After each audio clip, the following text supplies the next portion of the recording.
MP board में हमारे बच्चों का प्रश्न पत्र आज यानी कि सुबह जो है 5 फरवरी के लिए प्रश्न पत्र मैं आपको बता रहा हूँ। ठीक है, जैसे ही मेरे पास कुछ चीज़ें लगी कि हाँ ये चीज़ें आपको देनी ही चाहिए, तो श्योर मानिए मैंने जल्दी जल्दी सारी चीज़ों को कवर किया। और आइए शुरू करते हैं बेटा, सारी चीज़ें कंप्लीट कर लेते हैं, फटाफट अपन प्रश्न उत्तर को देखते हैं। तुलसीदास किस काव्यधारा के प्रतिनिधि कवि हैं? राम भक्ति काव्यधारा के कवि हैं। वाग्य किसकी काव्य शैली है? वागे लद्दात की।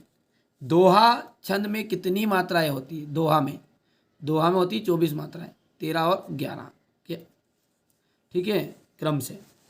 हुजूम के आगे कौन चल रहा था? हुजूम के आगे चल रहा था सालिम अली।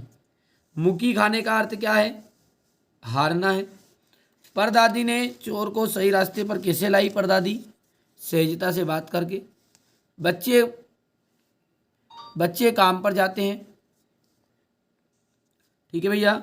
और छंद के प्रकार होते हैं, तो छंद 2 प्रकार के होते हैं, मात्रिक छंद और वार्णिक छंद। मेरे नाना पक्के साहब माने जाते हैं। सालिम अली का यहाँ पलायन आखिरी पलायन था। हिंदी का प्रथम उपन्यास है परीक्षा गुरु। यहाँ से आप देख सकते हैं जीवन का खंड चित्रण है, खंड का भी। हरिशंकर परसाई वसुधा। आकाश जो है उसके लिए नवगगन आ जाएगा। जनसंपर्क विभाग के लिए आएगा बाढ़ की सूचना। गोदान उपन्यास के रचिता है, ठीक है, यहाँ पर प्रेमचंद। और मेरे बचपन के दिन महादेवी वर्मा। हो गया ना?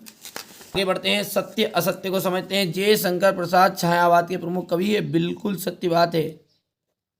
जहाँ नायक नायिका के विरह का वर्णन हो वहाँ संयोग रस होता है। या नायक नायिका के विरह का वर्णन हो वहाँ संयोग रस श्रृंगार होता है क्या? तो ये असत्य हो जाएगा, असत्य। आज उपभोक्ता संस्कृति का समाज पर कोई प्रभाव नहीं है, असत्य है। प्रत्यय शब्द के पहले जुड़ते हैं क्या? प्रत्यय जो है शब्द से बाद में जुड़ते हैं, तो इसलिए यह बात भी आपकी असत्य है। शंकर लड़कियों के छात्रावास में ताक जा करता था। हाँ बिल्कुल, अब करता तो जूते जूता खाता, क्योंकि सत्य हो गया है। किसी घटना का आंखों देखा सरस वर्णन रिपोर्टार्ज कहलाता है क्या? तो बिल्कुल सत्य बात है ये भी। चलिए एक वाक्य में उत्तर। बच्चे काम पर जा रहे हैं, इसके कवि का क्या नाम है? राजेश जोशी। राजेश जोशी।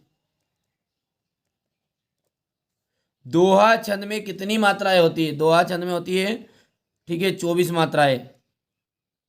कुल कितनी मात्राएं होती? 24। सालिम अली की पत्नी का नाम क्या था? तहमीन।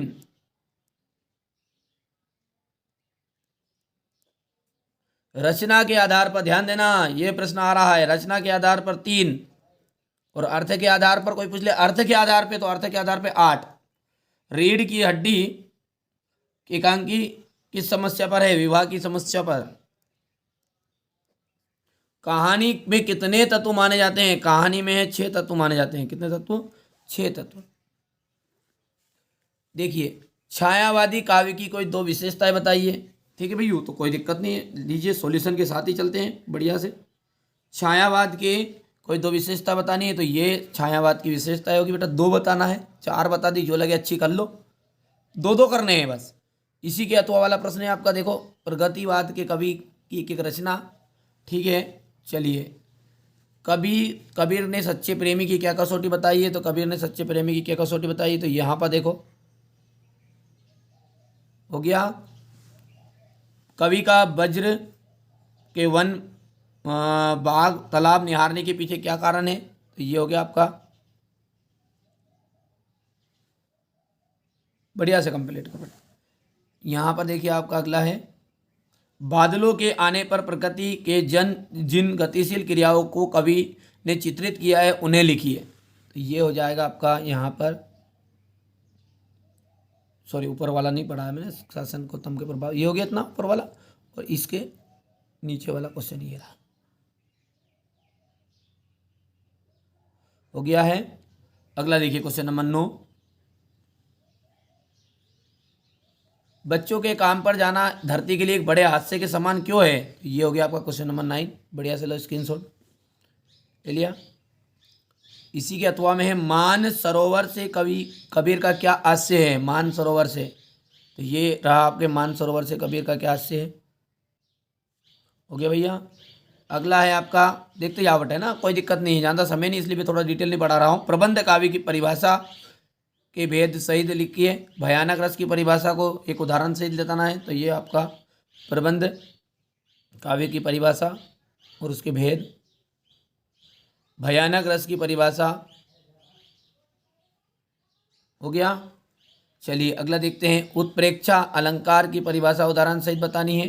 हास्य रस की परिभाषा को उदाहरण सहित बताना है। तो ये उत्प्रेक्षा अलंकार यहाँ पर देख सकते हैं, ये हो गया। हास्य रस की परिभाषा उदाहरण सहित। कहानी और उपन्यास में अंतर, ये कहाँ का क्वेश्चन है, तो ये क्वेश्चन नंबर 12 है।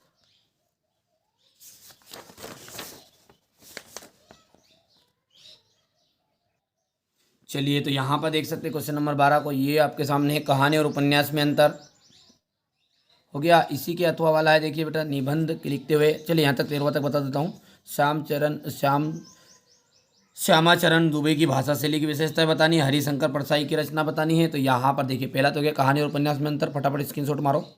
ये हो गया श्यामाचरण दुबे की भाषा शैली की विशेषताएं। हरिशंकर परसाई की 2 रचनाएं, देखिए हो गया। चलिए यहाँ पर अपन देखते हैं, अगला है लेखक लड़कों के मार्ग में अपने साथियों ने किस प्रकार बिछड़ गया और उपभोक्तावादी संस्कृति के क्या दुष्परिणाम सामने आए। यहाँ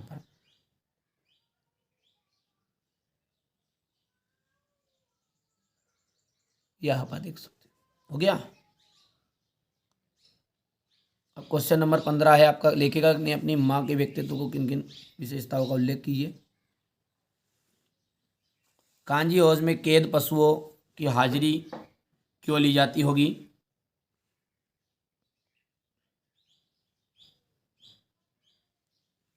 अगला है आपका निपात शब्द। निपात शब्द से क्या आशय है। निपात शब्द से क्या आशय, उदाहरण से लिखिए। मुहावरा एवं लोकोक्ति में अंतर है।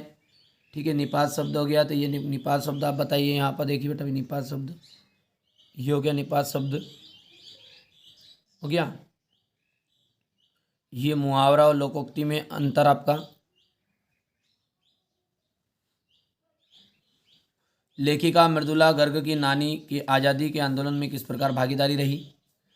लेखिका की दादी घर के माहौल पर शब्द चित्र अंकित कीजिए। ये देखिए,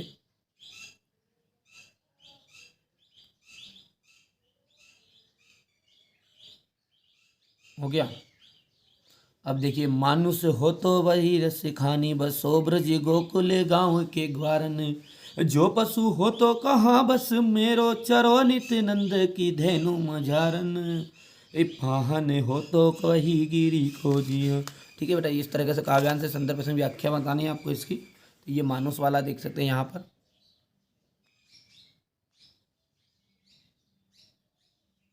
रहेगा ध्यान। और ये मेघ आए बड़े बंठन के सवर के स्क्रीनशॉट मार लो इसका। ठीक है, समय कम है इसलिए बेटा थोड़ा जल्दी जल्दी कर रहे हैं ना। ये हो गया इतना, ये हो गया भावार्थ। अब क्वेश्चन नंबर 19 को देखते हैं। क्वेश्चन नंबर 19 क्या कह रहा है हमारा।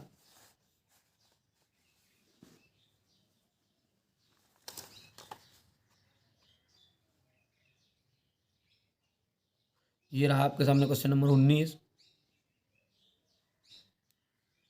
ठीक है, ये संदर्भ प्रसंग व्याख्या है। इसके बाद में यहाँ पर देखिए, जब पेट भर जाए गया दोनों। ठीक है, हो गया है।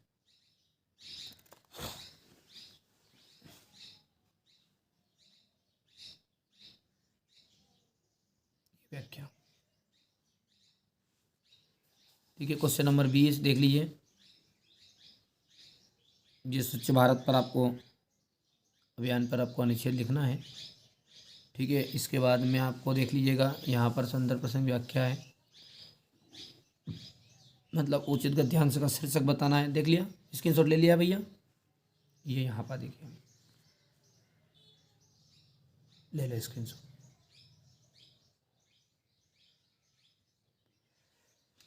हाँ, यहाँ से देखेंगे, ये निज भाषा वाला है। ये तो क्या अथवा वाला, ये निज भाषा वाला। क्वेश्चन नंबर 22 देख लीजिएगा। 3 दिन के लिए प्राचार्य को छुट्टी की अवकाश देनी है आपके।